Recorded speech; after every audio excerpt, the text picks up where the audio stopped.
പക്ഷെ ഇന്ന് ഞങ്ങളുടെ മുമ്പിൽ ഈ ഒരു വക്കീൽ എന്ന് പറയുന്നത് വഞ്ചകനാണ്. മുനമ്പം ജനതയെ തോൽപ്പിച്ച് മുനമ്പം ജനതയെ വഴിയാധാരമാക്കി മറ്റാർക്കോ വേണ്ടി ഏതോ ഒരു ഗൂഢലക്ഷ്യത്തോടെ വന്നിരിക്കുന്ന ഒരു വഞ്ചകനായ ഒരു വക്കീലാണ് ഇപ്പം നിൽക്കുന്നത്. അതുകൊണ്ടാണ് കാരണം ഞങ്ങൾ ഈ വക്കീലിനൊന്നും നഷ്ടപ്പെടാനില്ല. ഈ ഭൂസംരക്ഷണ സമിതി ആൾക്കാർ ഈ വക്കീൽ പറഞ്ഞ് പറ്റിച്ചിരിക്കുകയാണ്. ഈ വക്കീലിനൊന്നും നഷ്ടപ്പെടുന്നത് ഞങ്ങളെ പോലുള്ള പാവങ്ങൾക്കാണ്. ഇത് ശരിക്കും പറഞ്ഞാല് പണ്ടൊരു സിനിമ ഇറങ്ങി വിയറ്റ്നാം കോളനി എന്ന് പറഞ്ഞിട്ട്, അതിനകത്ത് കേസ് നടത്താൻ വന്ന വക്കീൽ ആളാവുകയും ചെയ്തു. ഇതിന്റെ യഥാർത്ഥ ഉടമയായ മൂസാ സേട്ട് ദരിദ്രനായിട്ട് പൊട്ടുമുക്രിയായി തീർന്നു. എന്ന മാതിരി കടപ്പുറത്ത് ഞങ്ങളൊക്കെ ഇതിന്റെയൊക്കെ യഥാർത്ഥ അവകാശികളായി ഞങ്ങളൊക്കെ മറ്റൊരു പൊട്ടുമുക്രികളായി മാറേണ്ട അവസ്ഥയിലേക്കാണ് കാര്യങ്ങൾ പോയിക്കൊണ്ടിരിക്കുന്നത്. അപ്പൊ അത് ഞങ്ങൾക്ക് വളരെ വേദനാജനകം തന്നെയാണ്. നമസ്കാരം. മുനമ്പം വഖഫ് ബോർഡ് വിഷയവുമായി ബന്ധപ്പെട്ടുകൊണ്ട് സർക്കാർ മുന്നോട്ട് വെച്ച കമ്മീഷന്റെ ചെയർമാനായിട്ടുള്ള ജസ്റ്റിസ് രാമചന്ദ്രൻ അദ്ദേഹം ഇന്നൊരു മാധ്യമത്തിന് ഒരു പ്രധാനപ്പെട്ട ഒരു ബൈറ്റ് കൊടുക്കുകയുണ്ടായി.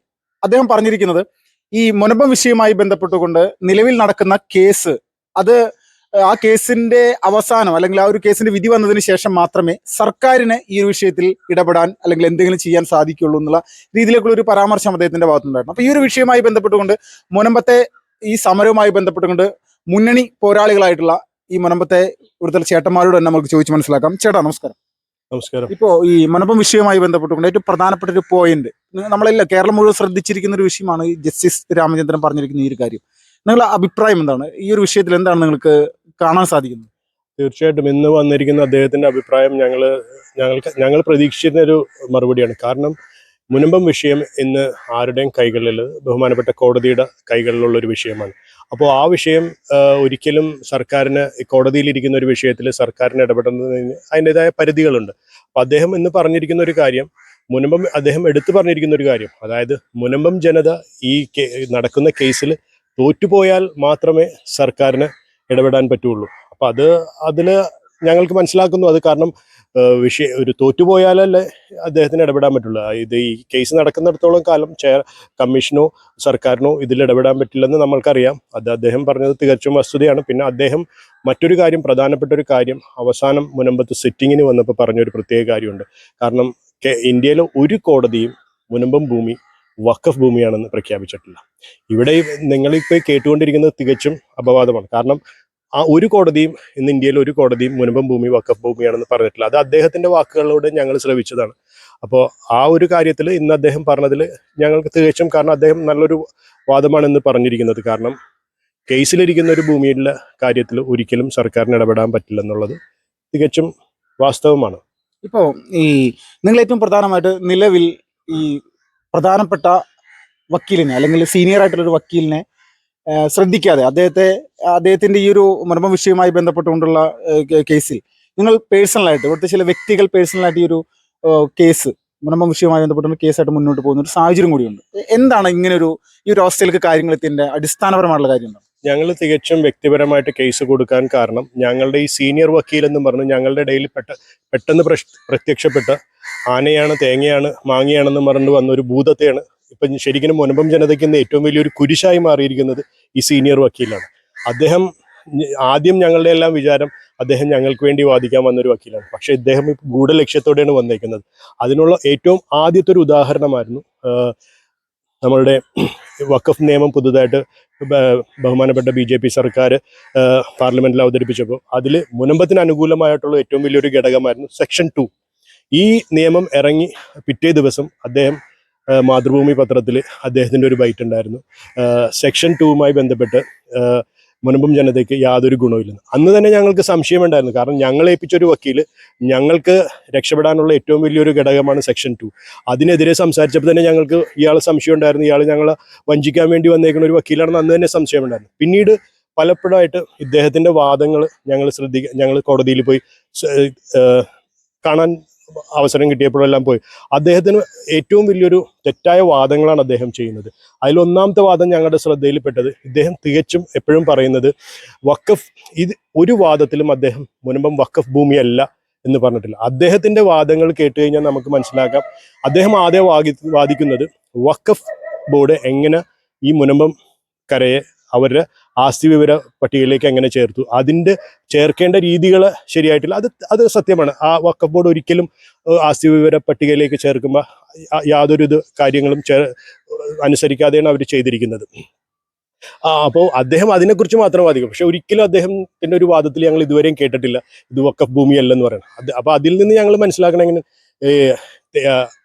ഒരു ഭൂമി അളന്നു കഴിഞ്ഞാൽ ഈ വഖഫ് പാലിക്കേണ്ട കുറെ കാര്യങ്ങളിലൊന്നാണ് ഭൂമി അളന്ന് ചിട്ടപ്പെടുത്തുക എന്നുള്ളത്. അപ്പോൾ ഇപ്പം ഞങ്ങൾക്ക് ഏറ്റവും വലിയൊരു സംശയം അദ്ദേഹത്തിൻ്റെ വാദം കേൾക്കുമ്പോൾ അദ്ദേഹം വഖഫ് ബോർഡിന് വേണ്ടി വാദിച്ച് ഈ ഭൂമി എങ്ങനെയെങ്കിലും അളക്കാൻ വേണ്ടിയുള്ള ഒരു കാര്യമായിട്ടാണ് പറയുന്നത്. പിന്നെ മൂന്നാമത് ഇപ്പം ഞങ്ങളെല്ലാവരും സ്വകാര്യമായിട്ട് കക്ഷി അന്യായ കോടതിയിലേക്ക് കേസുമായിട്ട് പോയപ്പോൾ ഇദ്ദേഹം ഇപ്പോൾ വാദിക്കുന്നത് ഞങ്ങളെ ചേർക്കരുതെന്നാണ്.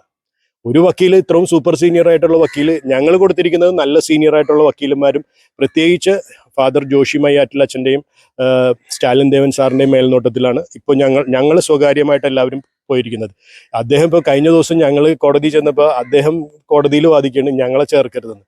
അദ്ദേഹത്തിലെ ഏറ്റവും കൂടുതൽ ഇപ്പം ഞങ്ങളുടെ സമരസമിതിയുടെ ചെയർമാനുണ്ട് സെബാസ്റ്റ്യൻ, അദ്ദേഹം പോലും സ്വന്തമായിട്ട് സ്വന്തം ഭാര്യയുടെ പേരിൽ ഒരു കേസ് കൊടുത്തിട്ടുണ്ട്, സ്വകാര്യ കേസ് കൊടുത്തു. കാരണം അദ്ദേഹത്തിന് പോലും സമരസമിതിയുടെ ചെയർമാന് പോലും വിശ്വാസമില്ല ഈ സീനിയർ വക്കീലിൻ്റെ കാര്യം. കാരണം സീനിയർ വക്കീലിനെ ഞങ്ങളിപ്പോൾ കുറച്ച് ദിവസങ്ങളായിട്ട് ഞങ്ങൾ അറിഞ്ഞൊരു ഞെട്ടിക്കുന്ന ഒരു സത്യം എന്ന് പറഞ്ഞു കഴിഞ്ഞാൽ സീനിയർ വക്കീലിനെ നമ്മളൊരു സീനിയർ വക്കീലിനുമായിട്ട് എൻഗേജ് ചെയ്യാൻ പോകുമ്പോൾ അദ്ദേഹത്തിൻ്റെ സ്വകാര്യ ഓഫീസിലല്ലേ പോയി. പക്ഷേ ഞങ്ങൾ അറിയുന്നത് കോൺഗ്രസിൻ്റെ ഒരു പ്രമുഖ MLA ഓഫീസിൽ വെച്ചായിരുന്നു ഇദ്ദേഹമായിട്ട് ആദ്യമായിട്ട് ഒരു കരാറിലേക്ക് ഏർപ്പെടുന്നത്. അത് തന്നെ മുനമ്പം ജനതയ്ക്കുള്ള ഏറ്റവും വലിയൊരു വഞ്ചന ഇതാണ്. അത് ഞങ്ങൾക്ക് ഈ MLA പേര് പറയാനോ ഈ ഓഫീസിനെ കുറിച്ച് അറിയാനോ പറയാനില്ലാഞ്ഞിട്ടല്ല. പക്ഷേ ഇന്ന് ഞങ്ങളുടെ മുമ്പിൽ ഈ ഒരു വക്കീൽ എന്ന് പറയുന്നത് വഞ്ചകനാണ്. മുനമ്പം ജനതയെ തോൽപ്പിച്ച് മുനമ്പം ജനതയെ വഴിയാധാരമാക്കി മറ്റാർക്കോ വേണ്ടി ഏതോ ഒരു ഗൂഢലക്ഷ്യത്തോടെ വന്നിരിക്കുന്ന ഒരു വഞ്ചകനായ ഒരു വക്കീലാണ് ഇപ്പം നിൽക്കുന്നത്. അതുകൊണ്ടാണ് കാരണം ഞങ്ങൾ ഈ വക്കീലിനൊന്നും നഷ്ടപ്പെടാനില്ല. ഈ ഭൂസംരക്ഷണ സമിതി ആൾക്കാർ ഈ വക്കീൽ പറഞ്ഞ് പറ്റിച്ചിരിക്കുകയാണ്. ഈ വക്കീലിനൊന്നും നഷ്ടപ്പെടുന്നത് ഞങ്ങളെപ്പോലുള്ള പാവങ്ങൾക്കാണ്. അപ്പം ഞങ്ങളുടെ കിടപ്പാടം സംരക്ഷിക്കേണ്ട ചുമതല ഞങ്ങൾക്കുള്ളത് കാരണം നിങ്ങൾ പേഴ്സണലായിട്ട് ഒരു പ്രധാനപ്പെട്ട ഒരു വിഷയം വെച്ചാൽ ഈ നമ്മുടെ മുനമ്പം ഈ ഒരു സർക്കാർ കമ്മീഷൻ വെച്ചിട്ടുണ്ടല്ലോ. നിലവിലെ സാഹചര്യത്തിൽ ഈ കമ്മീഷൻ ഈ ഒരു വിഷയത്തിൽ കോടതിയിൽ നടക്കുന്ന കേസുമായി ബന്ധപ്പെട്ട് പ്രത്യേകിച്ചൊന്നും ചെയ്യാനില്ലെങ്കിൽ പിന്നെ എന്തടിസ്ഥാനത്തിലാണ് ഈ സർക്കാർ ഈ ഒരു കമ്മീഷനെ വെച്ചത്? അത് ഞങ്ങൾ കമ്മീഷന് കാരണം ഒരു സർക്കാരിന് മുമ്പിൽ ഒരു നിവേദനമോ ഒരു അഭ്യർത്ഥന ചെല്ലുമ്പോൾ സർക്കാരിന്റെ ഡ്യൂട്ടിയാണ് ഒരു കമ്മീഷനെ വെക്കാന്നുള്ളത്. പക്ഷെ ഞങ്ങൾ കമ്മീഷനെ വെച്ചു. ആദ്യം ഞങ്ങൾക്കറിയാമല്ലോ. പക്ഷെ കമ്മീഷനെതിരെ വഖഫ് ബോർഡ് സംരക്ഷണ സമിതി, വഖഫ് ബോർഡ് സംരക്ഷണ വേദി എന്നും പറഞ്ഞിട്ട് ഒരു ടോയ്ലറ്റ് ടിഷ്യൂ പേപ്പർ സംഘടന എന്ന് പറയും. അതായത് കക്കൂസിൽ ഉപയോഗിക്കുന്ന ടിഷ്യൂ പേപ്പറിന് വാല്യൂ ഉള്ള 2 സംഘടനകളാണ് ഈ വഖഫ് സംരക്ഷണ സമിതി, വഖഫ് സംരക്ഷണ വേദി എന്നും. ഇവർ കൊണ്ടേ കൊടുത്ത ഒരു സ്വകാര്യ ഇതിനിടയിലാണ് കമ്മീഷൻ പാടില്ലെന്നും പറഞ്ഞിട്ട് ഒരു കേസ് വന്നു. അത് കാരണം സ്റ്റേ വന്നു.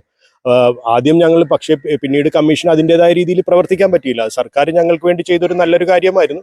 പക്ഷേ അതിനെതിരെ ഈ 2 കക്കൂസ് സംഘടനകളുണ്ടല്ലോ, വഖഫ് സംരക്ഷണ വേദി, വഖഫ് സംരക്ഷണ സമിതി എന്ന് പറയുന്ന ഈ 2 സംഘടനകൾ കൊടുത്ത ടിഷ്യൂ പേപ്പർ സംഘടനകൾ കൊടുത്ത ആ ഒരു രീതിയിൽ ഞങ്ങളുടെ കേസ് അവിടെ അവർക്കെതിരെ ഒരു സ്റ്റേ വന്നു. അത് കാരണം കമ്മീഷന് പ്രവർത്തിക്കാൻ പറ്റിയില്ല. ചേട്ടാ നമസ്കാരം. ചേട്ടാ പേരെന്തായിരുന്നു? ഷെൽട്ടൺ. ചേട്ടാ ഇപ്പോൾ ഈ മുനമ്പം വിഷയവുമായി ബന്ധപ്പെട്ടുകൊണ്ട് നിങ്ങൾ മുനമ്പം ഭൂമി സംരക്ഷിക്കാൻ വേണ്ടി പേഴ്സണലായിട്ട് ഇപ്പോൾ ഓരോരുത്തർ കോടതിയെ സമീപിച്ചേക്കുന്നു, കേസ് കൊടുത്തിരിക്കുകയാണ്. അപ്പോൾ നിലവിൽ നിങ്ങൾ ഈ ഒരു വിഷയത്തിൽ സന്തോഷവാന്മാരാണോ? ഞങ്ങൾ സന്തോഷവാന്മാരാണ് ഈ പേഴ്സണലായിട്ട് കേസ് കൊടുത്തതിൽ. കാരണം ഞങ്ങളുടെ സീനിയർ അഡ്വക്കേറ്റ് കാണിക്കുന്ന ഒരുമാതിരി കുന്തളിപ്പ് പരിപാടികൾ, അതുകൊണ്ടാണ് ഞങ്ങൾക്ക് ഇങ്ങനെ മാറി ചിന്തിക്കേണ്ടി വന്നത്. ഇത് ശരിക്കും പറഞ്ഞാൽ പണ്ടൊരു സിനിമ ഇറങ്ങി, വിയറ്റ്നാം കോളനി എന്ന് പറഞ്ഞിട്ട്.